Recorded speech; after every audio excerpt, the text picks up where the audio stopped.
In his first trip to Capitol Hill since the January 6th attack, former President Trump today met behind closed doors with congressional Republicans. Republicans aim to use the visit as a display of unity following Mr. Trump's conviction in his New York hush money case last month.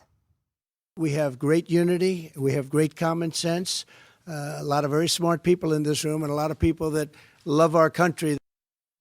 Following the meetings and a busy day on Capitol Hill is John Bresnahan, co-founder of Punchbowl News. So, Brez, this is a former president who helped to incite a violent insurrection last time he was on Capitol Hill. Many other Republican lawmakers he was meeting with today were there that day, running for safety. How did they receive him today back on Capitol Hill?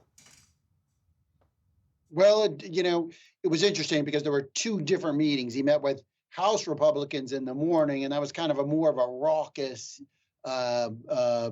meeting. And then after there were some news stories about what happened, what he said there, Trump seemed to take a more sober, serious approach when he met with Senate Republicans later in the day.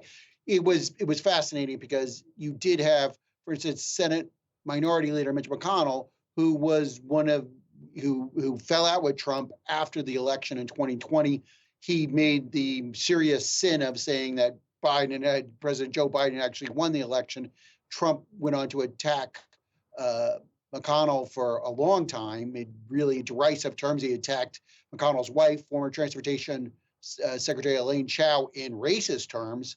But today, McConnell and Trump shook hands and, had a nice conversation. You had on the House side, you had, for instance, you had Dan Newhouse, a member from Washington State. He voted to impeach Trump after the January 6th insurrection. Today, he attended the Trump event. So this was bowing to reality. Trump is the nominee. He's the head of the party. His stranglehold on the party remains.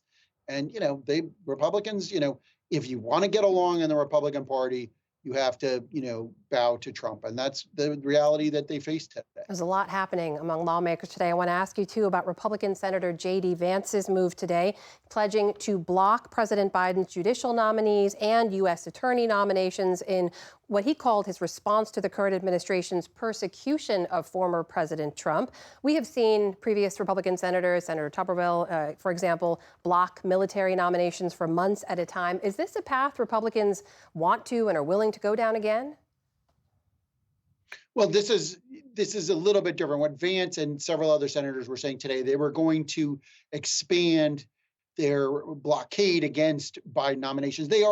All judicial nominations and all U.S. attorney, or almost nearly all U.S. attorney nominations, they already have to go through. They're already filibustered by Republicans, but those are high stakes nominations, and the Senate Democrats are willing to go to the floor and plow through those, go through the process. It takes time, but they can do it.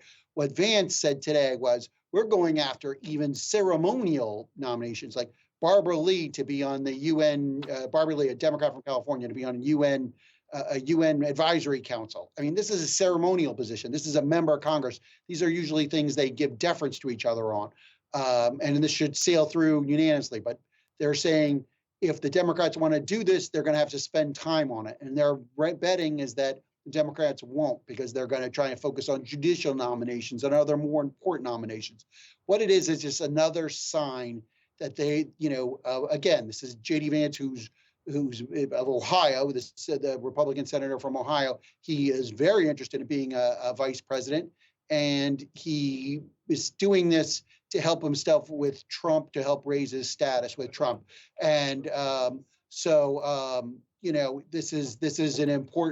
was an important thing where he's trying to, raise his own profile. So that's what he was trying to do here. Again, this just shows you how partisan things have gotten in Capitol Hill in an election year, a presidential election year, where the White House is up for grabs, the Senate and the House is up for grabs.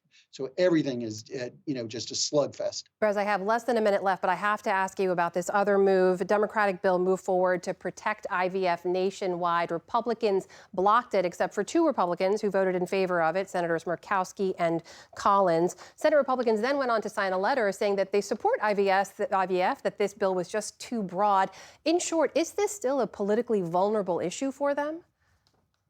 Oh, yeah, this is a very serious issue. I mean, there was a vote on contraception last week. There's a vote on IVF today. This is an issue that millions of Americans have, and probably every American knows somebody who's had used IVF to help have a kid or have children.